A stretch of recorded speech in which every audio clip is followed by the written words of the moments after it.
What's going on, everybody? It's your boy Zoe with No Days Off DFS here to bring you another WNBA slate breakdown for the showdown slate we got today. It's a one-gamer. Washington Mystics taking on the Minnesota Lynx. If you guys new here, make sure you guys hit the subscribe button. Do these videos whenever I get the chance to go ahead and break down. I normally do it for the bigger slates. Today we only got a one-game slate. Don't work today. Got time to break down the slate, and then I honestly think it's not bad. DraftKings has a really big prize pool over there for a 10K up top for first for a showdown. So might as well go ahead and look at it, break it down, because you know what, there is some money to be made in one.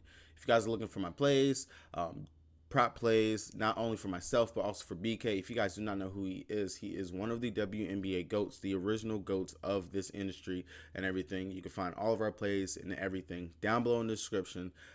Check the link for the Patreon. It is right there. Promise you will not be sorry. Pretty solid night yesterday overall. With all the props that were dropped. And honestly, if you guys were able to watch the video yesterday, I know it was kind of a long video, 30 minutes, 5-game slate, but still definitely dropped some really great nuggets in that yesterday. Just a quick recap. First game from the Phoenix Mercury and the Atlanta Dream. Talked about Megan, the fact of she's just been going off these past couple games. The game definitely was a game for Brittany Griner to be able to go off, which she was doing that in the first half. But then, of course, blowout kind of hit, and it just went downhill from there. And it was just not. I really just don't understand. She started out really great, really hot, then just died off. But Megan, she came in 22 minutes, most minutes she's played over the last 3 games, 19 points, 3 blocks, a steal, 8 rebounds. Looked beautiful, great. So if you had Megan as your value play yesterday, you practically was already in the winning circle, just slotted in, because that 4,200 for what she went out there and dropped 30 plus was beautiful. Said that Cheyenne was going to be a tougher game for her, just going to fact she's going up against Brittany Griner. That center defense, not normally something I want to pick on, going up against them. Daniel Robinson, Gray, Howard. It was just a mid-level game from the Dream. Really didn't need to have him. Looked like Gray was going to break the slate in the first half because she was popping off, going off. But then, of course, blowout hit.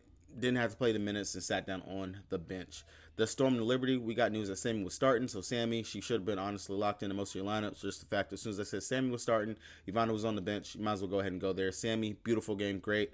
I told you guys Lloyd, she was priced down. Was a spot we could look to Lloyd. I wasn't necessarily on her, but GPP wise, definitely was worth the play, considering the fact that she was there, cheaper than a lot of the other high tier guards that we had on the slate. I rocked with Stewie yesterday. Of course, Stewie, she goes out there first half, practically was laying a goose egg, didn't do nothing, but got it going in the second half. Still pulled through with 22 points. Could have been a better fantasy score night for her if she would have popped off sooner rather than later, waiting until the third and fourth quarter. Laney, she went out there, was consistent, had a really good game herself as well, did pretty well. And then Sabrina, she went ahead and she triple-double yesterday, 12, 12, 12. And that was an off night for Sabrina on top of that, but still went out there. She had a really good night. And Sloot wasn't really on her. And I even said if you wanted to come off of Stewart and go with Jonquil Jones, there is definitely some merit and value to do that. And Jones, 17 rebounds and put up a double-double, was beautiful. For the Aces and Sky game, Asia Wilson, of course, that's where we go to. I did not expect Kia Stokes to play 31 minutes. And the fact that the Aces actually ran a 7-woman rotation, didn't expect. I expected the rotation, kind of, but not 31 minutes for Kia Stokes. Normally that doesn't happen, but Clark, she did get injured, if I'm not mistaken, so she did miss some time. But Stokes, she went out there, 17 rebounds, beautiful game for her. But Asia Wilson, of course, top-notch, killed it. Rebounds definitely suffered. Stokes, she was gobbling all those things up.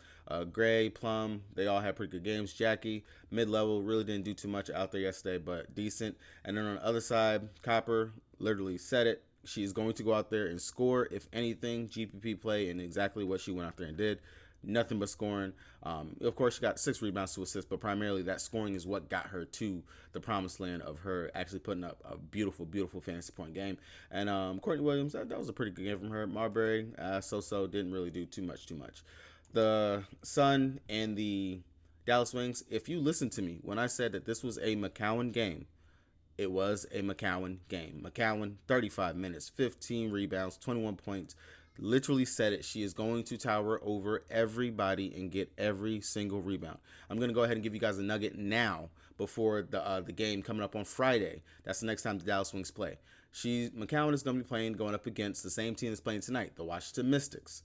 The Mystics do not have anyone that will be able to match up with McCowan in that game. McCowan will and should put up the exact same probably numbers right here. She will get a double-double in that game. Rebound prop, go ahead and smash that if they got it at 7.5, 8.5 for McCowan on that slate for Friday. I'm going to go ahead and give you that nugget right now because that's what you're going to want to go to straight out the gate. Satu, she got this. She did pretty good. Howard, foul trouble really just screwed her up. She didn't get it going or anything. Over here, Bonner, of course, I said it was going to be AT and Bonner if I'm looking for anything over here. Bonner, she was the one that went off. AT had a mid-level game. Allen got injured and hurt, so she really didn't play. So we got to see some Odo minutes out there. And then Tiffany Hayes, she just stepped up in a major way, which was really great and good for her out there.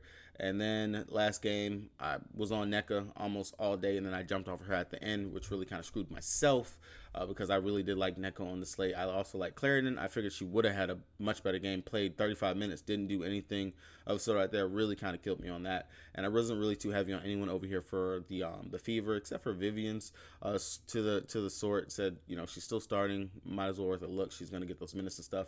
And then the bench and Zowie B, she still got to that 12 fantasy points as expected. So all in all, some pretty good reads that we had for yesterday's slate. Hopefully we could take that and continue to build on it for the rest of the week. First game of the week. So going over, looking at the injury report for today's slate, Washington Mystics taking on the Minnesota Lynx. For the Washington Mystics, it's the same old that we've been rocking for the last couple games since the All-Star break for them. Austin, Atkins, EDD, Tolliver, all of them are still going to be out. For the Minnesota Lynx, they are expected to possibly get Shepard back today. She was deemed as probable yesterday. She's probable for winning this game versus the Mystics. She's expected to return to action after missing the Minnesota's previous 13 games. I swear it feels like she's missed more than 13 games for how long she's been out. But still no Achonwa and still no Banham. I personally would expect Shepard, since she's been out all this time, just like how Lexi Brown was out, she missed all those games, and they went ahead and they played her off the bench. I'd expect more or less for Shepard to come off the bench and not to start. If they actually went ahead and they started her, I would be shocked, honestly, if she was to just be thrusted back into the starting lineup. Just they got a lot of good stuff going on right now with Shepard not starting. So last time Shepard played, last thing I got in here for RotoWire was that she played on June the 11th. She played 24 minutes in that game. And let's see, Lindsey Allen, Dorka was still starting, of course. Kayla McBride was starting. Fee, she was playing. Tiffany Mitchell was playing more minutes. Clarendon was playing. Banham. So looks like just about the same amount of people that were getting the minutes and everything in the rotation and whatnot. Diamond Miller was out when before she went down, so that's the only thing that we don't have right here inside of this last graph. But still, I would expect Shepard to come off the bench, not to start. Unless they were holding her out until she was like good to go, I would not expect for her to start. Going over the DraftKings, the site that we play the most on, the site that we be winning that Monday on for the season. If you guys would like to join me over here on DraftKings, check the link down in the description below so you guys get that deposit match bonus. Join me over here on the King. I'm going to try to make this really sweet, simple, and easy for you guys. And I got a comment yesterday that said, this is a lot. I understand that, especially with a 5-game slate, so it is going to be a lot on those bigger slates because I want to make sure you guys are understanding, getting the meat and potatoes, and just everyone looks at a whole bunch of plays. So you're not having to talk to me in the comment section and question this, question that. I'm trying to go ahead and give you all the thoughts that I have on everything, from everything that I've looked at, and so on and so forth. So going over here, looking at DraftKings, if you guys do not play over here, you got the MVP. MVP is worth 1.5x, and then of course all the other spots are util. MVP, their price is jacked up 1.5x as well, and you just got to fit it under the salary cap. Lucky for us, we got some data to go on for the fact that the Washington Mystics and the Lynx, they have already played at least once this season, so we got a little bit of information we can go on for that. But nonetheless, going over here, I'm going to start Washington Mystics, the captain slot. Of course, straight out the gate, you already know the main captain priorities that are going to be coming from the Washington Mystics with who they have playing right now. The minutes, the rotation, the usage is going to be down to Cloud and Sykes. Those are going to be your primary top two, and probably going to be some of your more popular captain plays on today's slate is going to be Cloud and Sykes. After them, Tina Hawkins is going to be a decent matchup for her going out there. Centers have had pretty decent games going up against the Minnesota Lynx. I don't mind Hawkins out here at all whatsoever. We do know that that's typically going to be a three-headed monster over here for the Washington Mystics right now. When it comes down to them all, the ranking order that I would put them, Sykes, just because the upside that she has with her scoring is that, if that's going, the steal upside, her defensive upside that she has is there. She hasn't been giving us too much on the peripheral side in regards to assists, but she can rebound, and that's one of those things that I definitely feel like she can go out here and dominate and do in this game. Let's see, when they played earlier this season, hopefully Sykes, you had a decent game. She played 28 minutes and she only dropped 20 fantasy points. Of course, that is with the full squad. That was the full squad was playing in that game. But Sykes still, the usage, the minutes, they're there. What she's done over her past couple games since they've come back from the All-Star break on July the 11th, so the 19th, she put up 25 fantasy points in 32 minutes, 52 and 32 fantasy points. I like Sykes. I definitely feel like she's a great play to put into the captain slot today. And then of course Cloud. In that game going up against him, she played 35 minutes and she dropped 35 fantasy points. I would expect more or less the same here on today's slate and spot. If you're looking for a prop play, go over to Prize Picks, look at Cloud. They have her assists at 6.5. She dropped 9 assists in this spot last time. We already know the ball's going to be in her hands. If Sykes is able to knock down her shots, Shakira, Kimbrough, she's able to knock down her shots. Hawkins, if these peripheral players can knock down the shots after Cloud passes it to them and things like that, Queen Egbo, all of them, she's going to go over that 6.5. She just went over it in the last game. Yes, she didn't go over it going up against New York Liberty. Kind of hooked it right there. And also going against the Fever. Not too much. Of course, we do know that Sykes, she didn't have that great game going up against the Fever. But still, good spot for her to go ahead and go out there and get it. She's done it already before earlier this season. Definitely will take her 6.5 assist prop here on today's slate. And then for Brittany Sykes, if I'm looking at any props for Sykes over there, I would actually take either her field goals made or maybe her point props, depending on what they actually have to add over there. But I do know for sure Cloud, I 110% would take that one over there. All right. Besides those two, of course, Sykes and then Cloud would be how I'd rank it, just to get a little different. I know probably more people are going to try to go with Cloud. But then again, if you want to get really different, then you're going to come down here to some of these peripheral pieces, maybe take a Tina Hawkins in the captain spot instead. But I really don't see too much merit to doing that. Hawkins, her usage is there, but it's not there. It's really going to go to those two guards. They're going to be the ones that's going to go out there and do it all. Outside of that, I really don't see too much more to take for a captain MVP slot from the Washington Mystics. Going over to the Minnesota Lynx. For them, it's going to be a little bit more tricky. Of course, Fee, she's great. She's awesome. I really kind of don't feel like they're going to be able to match up too well with Fee. Fee should be able to go out here and do what she wants to do, especially considering that the power forward center rotation, you're playing with the backups for that position and spot right now. Last time Fee played against the Washington Mystics, 35 fantasy points in 37 minutes. Of course, that was with Lane Deladon, all of them out there. Much different matchup for her. She possibly can have a smash spot of a game. I know you might be worried about Shepard coming back, but Shepard, that's center. I'm not going to worry about that. If anything, might hurt a little bit of Fee's rebounds. Outside of that, I don't feel like it's going to hurt too much. Besides that, for her, she should be able to beat Misha Hines-Allen out there, definitely much quicker than her and whatnot. If she can get her shots to fall, she'll put up a pretty decent game for you out there. And hey, might be able to do a little bit on the defensive side. Her rebounds, I definitely do like that. No, if her rebound prop is at 7 or 7.5, I would take that. She should definitely be able to go over that. Since the All-Star break, she has gone over in all 3 games that she has played since then. And also Washington, with the backup bigs that they have right now, with Tina Hawkins and Misha Hines-Allen, they are allowing opposing power forwards and centers to pull down quite a bit of rebounds as well. So if you're looking for a pair, power 2 right there, boom, I just gave it to you. You can play Cloud, assist, and Fee rebounds. There you go. Just gave you a pretty nice free play. Outside of that, Fee is going to be your main priority one that you're going to want to play. But Diamond Miller, GPP option for the captain slot if she's going to get her minutes. Of course, we've seen this song and dance before. They give Miller back-to-back 30-minute games, and she's rewarded us with 37.75 fantasy points and 27.75 fantasy points. Miller, I don't hate the spot for her. I definitely feel like she's going to be much bigger than Sykes, Cloud, and Walker for sure. So any of the guards that they're going to try to put out there on her, she will be able to be maybe muscling, but of course she is a rookie. She can definitely get herself into foul trouble, and the turnovers is definitely going to be one of those things that we do know she has a problem with at times. That's why I feel like Sykes definitely should be able to snag a good chunk of steals and stuff in this game, just due to the fact of Miller, she does have the ball in her hands quite a bit, and she can be very turnover prone. Dorka out here, not really someone I'm going to go to, especially if we're up in the air in regards to Shepard. Decent spot for her in a regular spot in the util, but not someone that I think that you have to go to for the captain spot. McBride is going to be my sneaky person that I will possibly play as an MVP option on today's slate, simply just to get different. And the reason why I say that is because opposing 2s, she's playing the 2, she's not playing the 1, she's not playing the 3, she's playing the 2. Opposing 2s going up against the Washington Mystics over the last couple of games have had pretty decent games. To name a couple, you got Sophie Cunningham. That was when she popped off. Since the All-Star break, she went ahead and she popped off. Sabrina Ionescu, she's had a pretty good game. Erica Wheeler, we just saw her. She hit her floor, if you want to call it, ceiling, whatever. 20-ish fantasy points going out against them. Tiffany Hayes, that 1-2 combo that she plays for the Connecticut Sun, she dropped, I want to say 30, 40 plus fantasy points.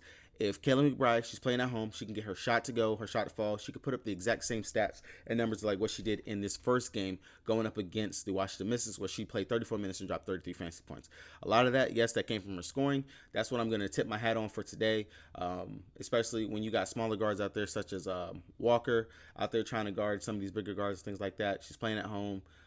I know her minutes are pretty much more solidified versus a Diamond Miller who will get yanked left and right sometimes if she's definitely not hitting her shots and stuff like that. But Kayla McBride, I feel like she's a sneaky captain MVP slot play today for the upside that she has and possibly can help you take down the slate, because I really believe no one's going to want to put her as an MVP option. All right, going to the util spot. For the Washington Mystics, of course, everyone that was listed as an MVP option, definitely you can go ahead and take them as your regular slots. Tina Hawkins, Shakira Walker, Beach has Allen. She's only going to play about 17, 18-ish minutes out there, but still has been pretty much putting a fantasy point per minute out there. If you land on her, I don't hate that. Queen, we already know she's going to go ahead and play. She's going to see at least about 15, 20 minutes. Long as she can actually be productive out there, like I said already. Centers going up against the Lynx, they've actually had pretty good games. If this could be one of Queen's more efficient games, I definitely do like that.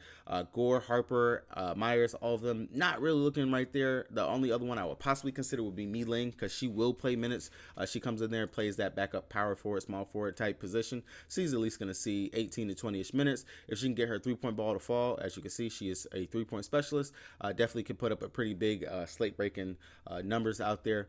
Definitely worth in consideration. Over here for the Minnesota Lynx, everyone that was listed at the MVP slot, of course, Fee. If you're not going to play her at the captain spot, definitely play her in the util, because she will probably be one of the more higher scorers on the slate. Diamond Miller, of course, her as well. Dorka, definitely would consider her. Lindsay Allen, her minutes have kind of been ticking down, but also her production really hasn't been doing all that well, especially with Diamond Miller playing the way that she has been playing. And when she played going up against the Washington Mystics earlier, she played 15 minutes and gave us 17 fantasy points. Granted, I want to say she was actually playing off the bench in this game, if I'm not mistaken. But Lindsay Allen, not really someone I'm considering on today, just because that production has really just been falling down with the minutes and stuff that she's getting. But still, GPP option, not someone that I feel like you have to go to. Milik, with Shepard coming back, I'm not really sure if her minutes are still going to be there. She typically has been a very good producer, but at 5'2", I want more, at least securing about 15 to 18 fantasy points. I'm not sure she can get that on today's slate, so not someone I'm going to worry about.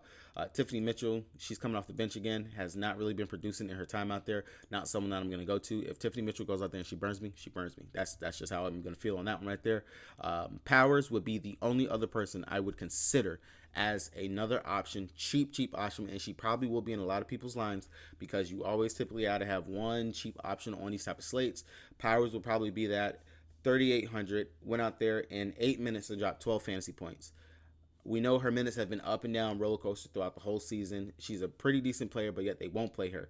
The biggest thing that is a plus for me is in 8 minutes, she got up 8 shots and still pulled down 4 rebounds.